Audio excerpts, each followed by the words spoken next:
What's happening, everybody? On today's show, is Eric Musselman really leaving Arkansas? And who would Arkansas hire to replace him? Locked On SEC starts right now. You are Locked On SEC, your daily podcast on the Southeastern Conference. Part of the Locked On Podcast Network, your team every day.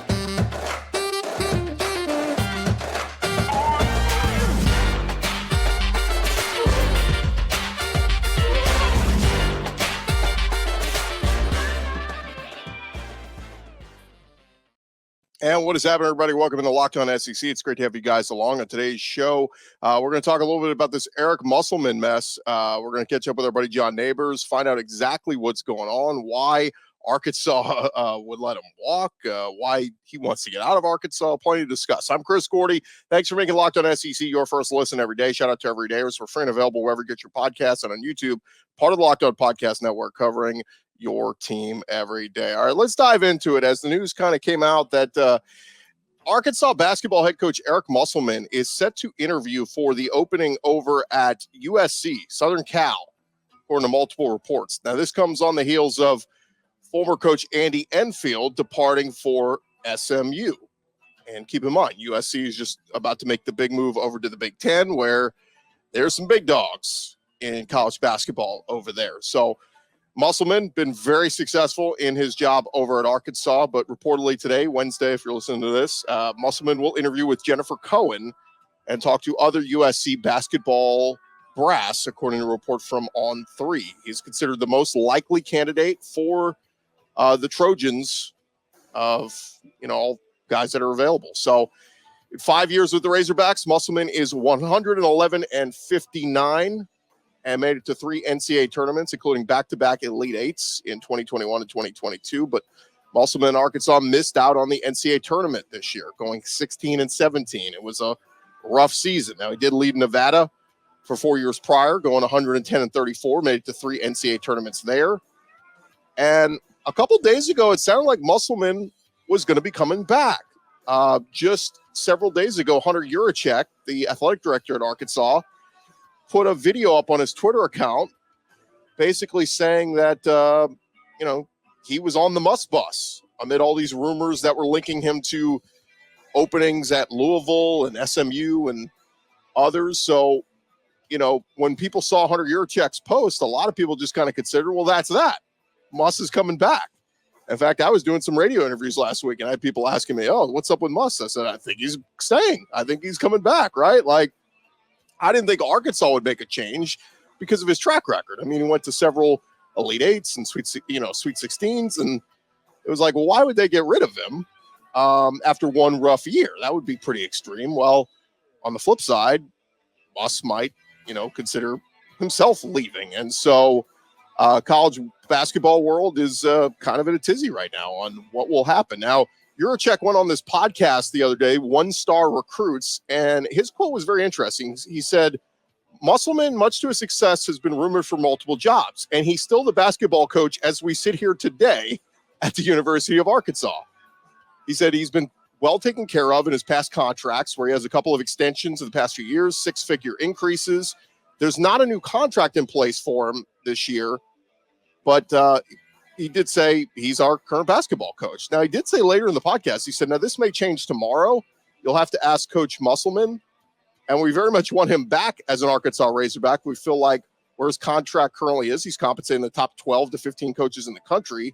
He's earned that and done a great job. And he finished the podcast saying, Coach Musselman may be leaving, but right now he's still here. He's still our basketball coach. So some ties here. Musselman did spend some of his childhood in Southern California, played basketball at the University of San Diego. He advanced to the Elite Eight of the NCAA tournament, of course, in 2021, 2022, went to the Sweet 16 in 2023, and has an NCAA tournament record of 8-3 at Arkansas with a win over a pair of number one seeded teams, including Gonzaga in 2022 and Kansas last year. And the postseason runs were all ended by Final Four participants, including eventual national champions Baylor and Connecticut. Musselman was hired back in April of 2019, signed a contract extension April 2021.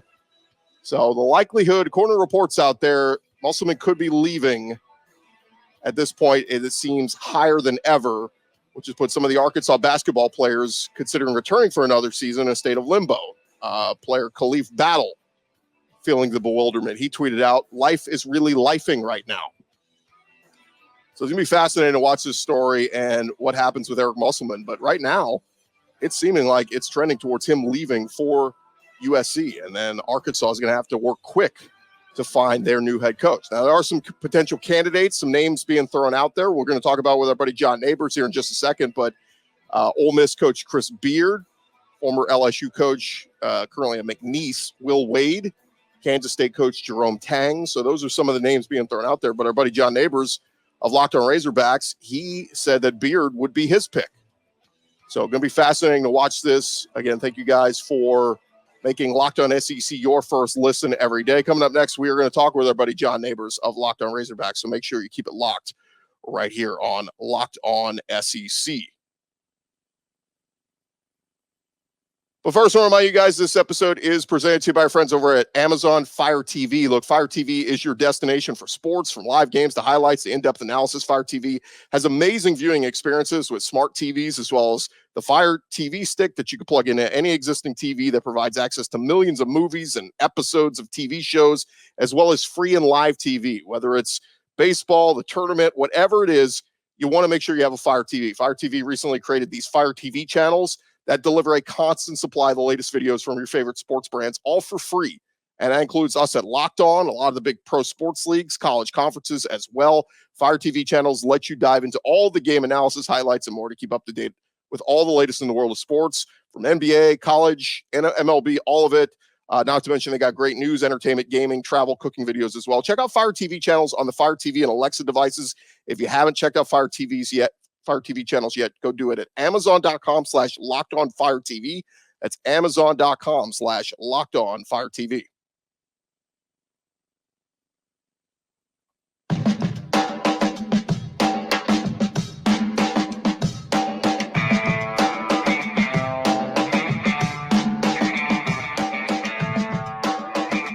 Run along here, Locked On SEC, and oh, look who it is. It's our buddy John Nabors, host of Locked On Razorbacks, and of course now of the new Natty State Sports. Been killing it up there in the Arkansas area, covering all things Razorbacks. And John, man, we were thinking of getting you on sometime soon to do a little spring football preview, but I said, you know what, we got to get John on to talk some Arkansas hoops, because I did an interview just a couple of days ago. One of the guys asked me, "You think Musselman's going to be back at Arkansas next year?" I said, "Oh, yeah, it's one bad year. Why would they get rid of him?" I didn't consider Muss leaving them.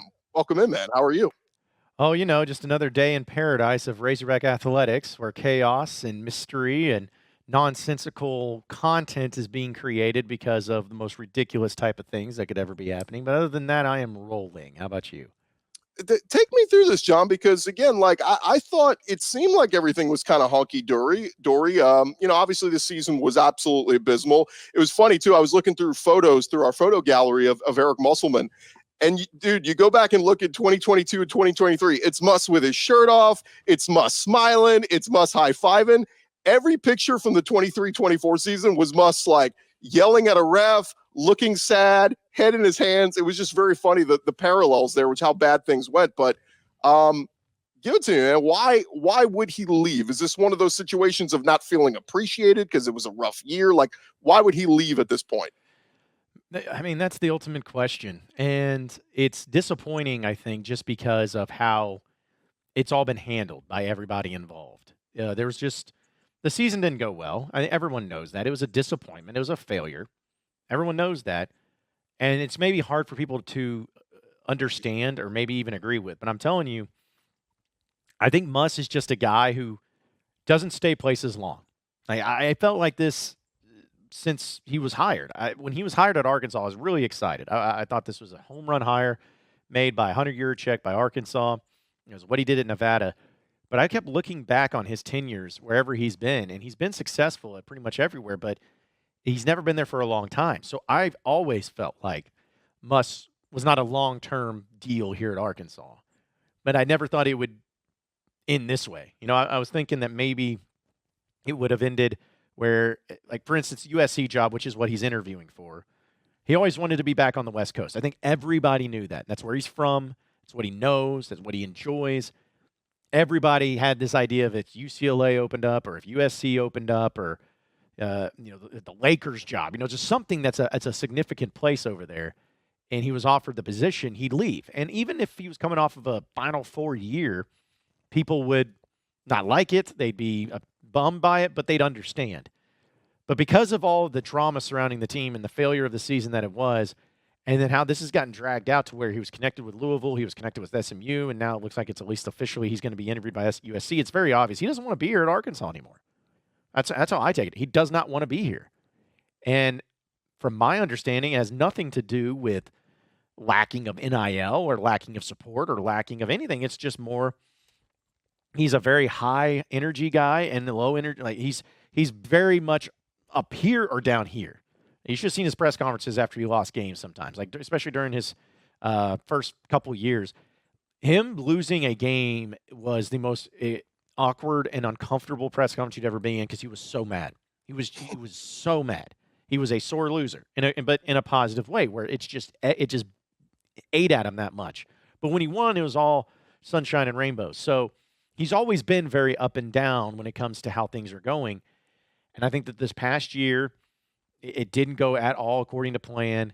And because of that, he's like, I need something new. I need a new place. I need a new stop. I need a new energy. And I think he was trying to get out of Arkansas. And he hasn't officially taken the job, at least at the time of this podcast. But it just gives the vibes that he's not wanting to be here. And I think Hunter Yurachek knows that. And is just basically saying, hey, if you want to leave, go ahead and leave. We'll move on. We'll move forward. And we'll go somewhere else. Yeah, for those listening, this is Wednesday's episode of Locked On SEC, but we're recording this Tuesday evening into Wednesday morning, and obviously he's going to meet with USC by Wednesday afternoon. It could become official that Eric Musselman's going to be the next head coach at USC, and all the reports are kind of saying he's the favorite to leave right now.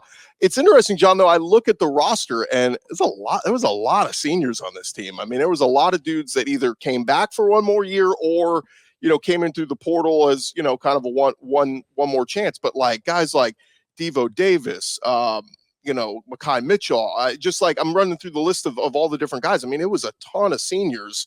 So maybe that's part of it. I mean, he does have a couple of recruits committed for next year, a couple of 4-stars in it. So I don't know, but maybe that's like he looks at his time to leave because I had all these guys that I'm going to be losing. I mean, maybe, but the thing is, Gordy, is that's not new to Muss. I mean, every year the roster turnover has been insane. This past year, he only returned 3 guys from last year's team, and one of them was coming off of a season-ending injury. The year before that, he only returned, I believe, Devo Davis and Kamani Johnson. That was it. And Kamani didn't even play. So it's not the roster turnover or the bunch of seniors leaving, because that happens every year.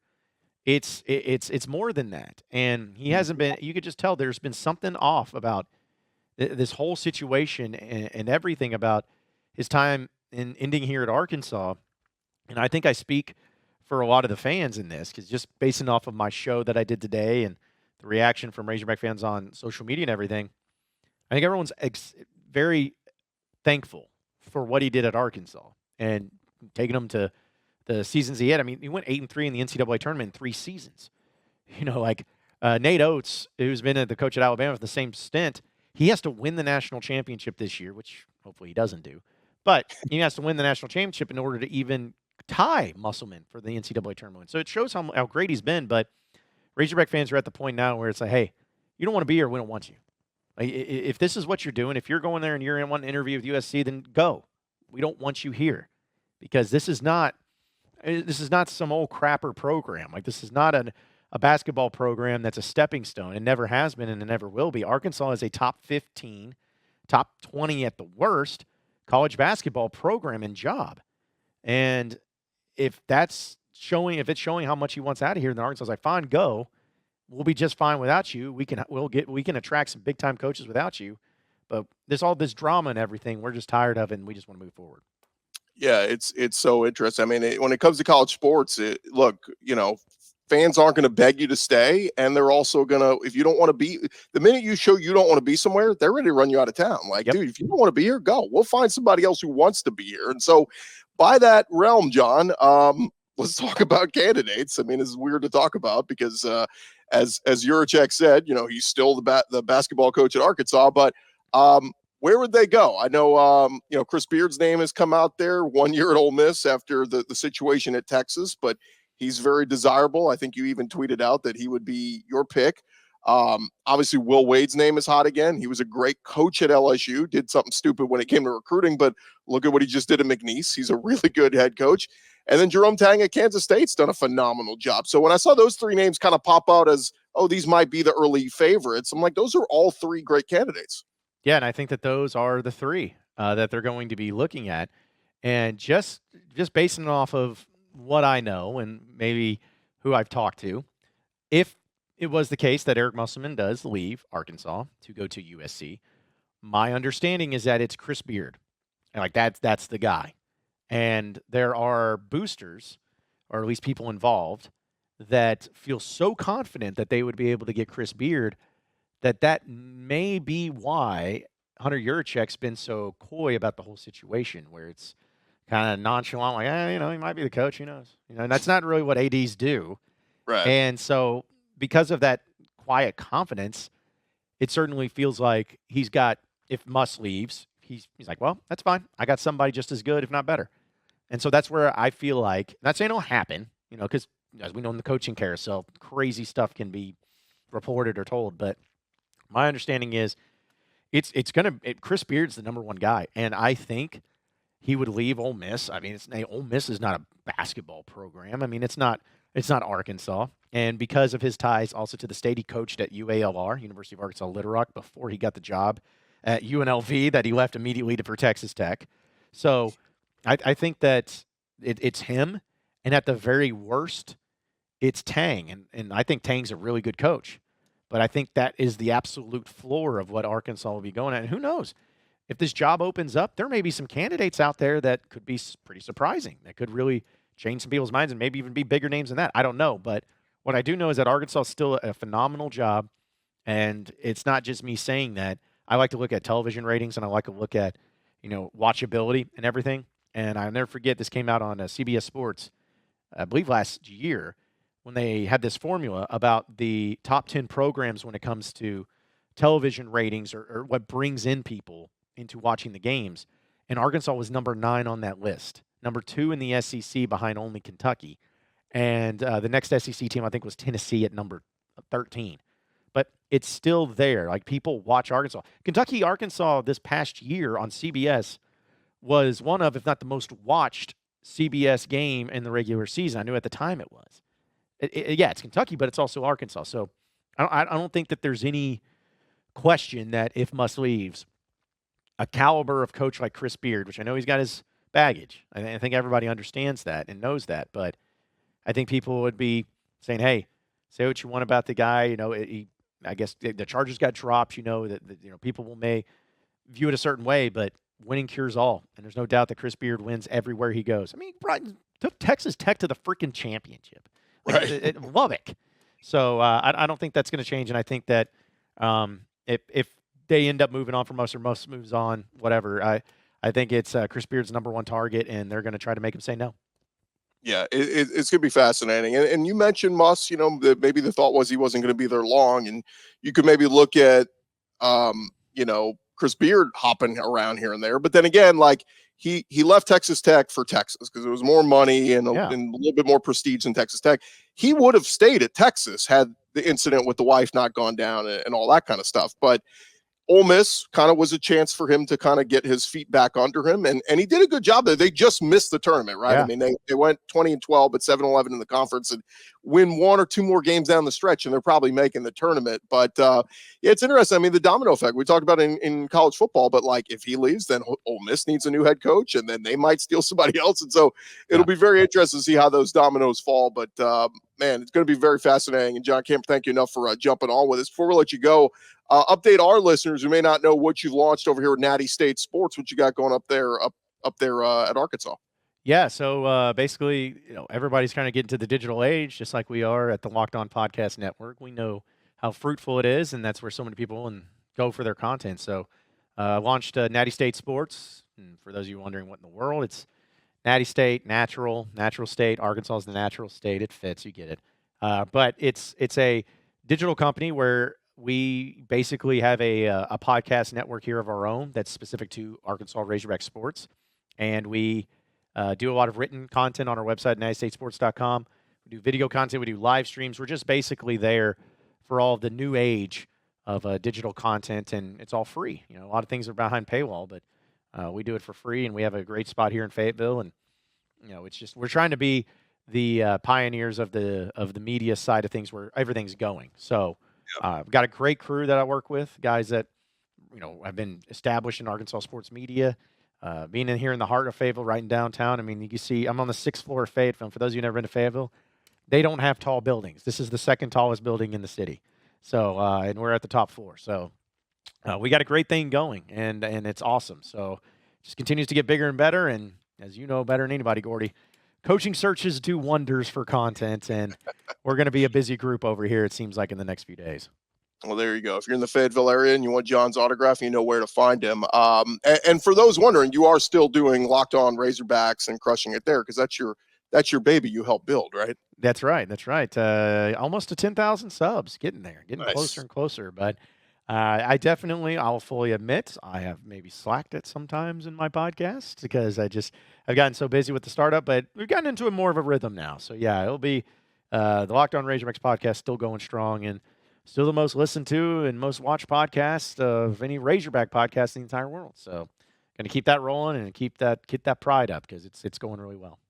Well, great stuff, John. We appreciate you jumping on here with us, and we'll get you on again real soon because we still got to talk Razorback football and do a little spring talk there. So we'll talk to you again real soon, man. But thanks for jumping on. I know. Bobby Petrino met with the media today for the first time since he got hired, and nobody cares because it's just that's what's crazy about it. But yeah, we'll definitely talk, man. It'll be good to catch up with you. All right. Thanks so much. That's John Nabors there. Again, Natty State Sports and Locked On Razorbacks. Coming up next, we do need to run through some numbers on the LSU-Iowa basketball game the other night. We talk about setting records for ratings. They set some records for ratings. We'll talk about that next right here on Locked On SEC. But first, this episode is presented to you by our friends over at FanDuel. Look, the sports calendar is loaded right now, and FanDuel, they're making it even more exciting for you to get in on all the action. Right now, new customers get $200 in bonus bets with any winning $5 bet. So that's $200 you can use to bet on the tournament, MLB, NBA, NHL. All of it is going on right now this time of the year, and they got it all up there for you right now. FanDuel.com/lockedon. That's the website you want to go to. You don't want to just go to FanDuel. You want to make sure you do the FanDuel.com/lockedon. That is going to get you that special offer, and then you will be able to make your first bet a big win. Again, FanDuel.com/lockedon. New customers, if you've never signed up with them before, get $200 in bonus bets with any winning $5 bets. FanDuel.com/lockedon. It is FanDuel. They are America's #1 sports book. Go take advantage of what they got going on for you there and get started today. Download the app. You can wake up every morning, check the app, see what the lines are, and get involved on the action. But it's FanDuel.com/lockedon.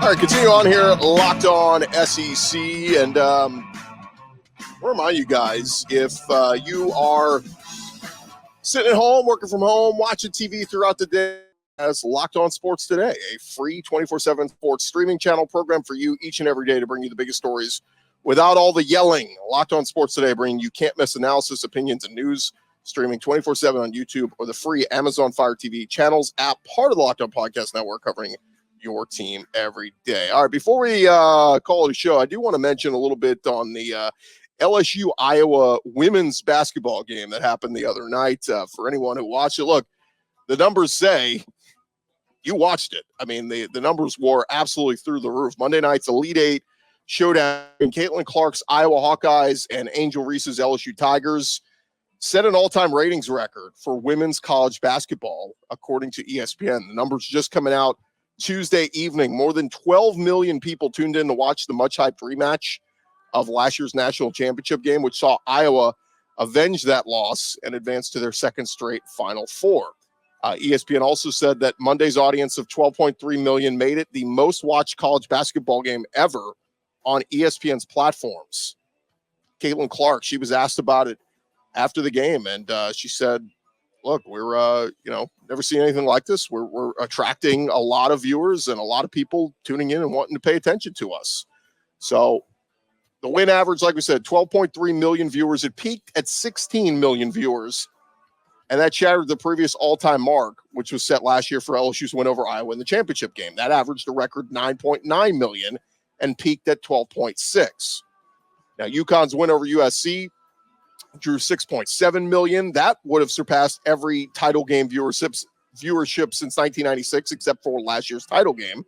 And prior to last year, the previous record for an NCAA women's basketball title game in the ESPN era was 5.6 million when UConn beat Oklahoma in 2002. And that game featured Sue Bird and Diana Taurasi. So, again, look, I think we've all kind of become, even if you're the most casual of casual women's basketball fans, not saying you got to be a huge diehard and telling everybody I'm the biggest women's basketball fan ever. But what's happened is they have star power. They have people we know. And that's what's so fascinating about this. Look, if you're an Alabama fan, you're super hyped that your basketball team is in the men's Final Four. But find a non-Alabama fan and go ask 10 people on the street to name as many players as they can in the men's Final Four. I don't think a lot of people could do it. But at least with this, with the women's Final Four, or at least the game with LSU, people probably could have named. I mean, look, most people can name Caitlin Clark, but I'm sure some people would have been able to name Angel Reese, Paige Beckers at UConn. I mean, there's been some star power in people and I think that has helped the visibility of people you're either rooting for or rooting against. LSU and Kim Mulkey, and they kind of became a little bit of the villains for some people. I'm sure Dawn Staley in South Carolina are kind of becoming the villains for some people, and people will tune in for them. Cardoso, a lot of people have come to know with South Carolina. So the semifinals last Friday night, Iowa, South Carolina tournament semifinal last year was watched by 5.5 million viewers. So, it'll be very interesting to see this year's semifinals. You will have undefeated South Carolina against NC State in the early game, followed by Iowa against UConn. So going to be fun to see. And again, we still got one SEC team left on both sides. We got Alabama in the men's, and they are, at last I saw on FanDuel, about 11.5-point underdog to UConn. So Nate Oates and crew are going to have to dig deep to get that victory. But it's Dawn Staley in South Carolina. They're still the overwhelming favorite, despite Caitlin Clark and Iowa's great run. I think everybody's pushing for an Iowa South Carolina final. I think we all want to see that. I want to see Dawn Staley and her team. They shoot the ball extremely well as well. So I want to see them bring that defensive intensity and up-tempo offense against Caitlin Clark and Iowa would be great. But look, they both got to win games to get there. So we'll see if that's what ends up happening. But anyway, I want to just send kudos to the women's game, because you got people that have rarely ever watched women's basketball watching it now, because the product's good. I mean, the LSU-Iowa game the other night was 45-45 at the half. It was great basketball. It was good defense. It was good offense. It was a great brand of basketball. I think we've got that now more than we've ever had in the women's game. So shout out to that. All right, thank you guys so much for making Locked On SEC your first listen every day. Shout out to Everydayers coming back tomorrow on the show. Thanks for making us your first listen every day. Make your second listen. Check out Locked On Sports Today, streaming for you on 24/7 on YouTube. All the biggest sports stories of the day. It is Locked On Sports Today. I'm Chris Gordy. This has been Locked On SEC. Our thanks to John Nabors for joining us. We will talk to you guys tomorrow.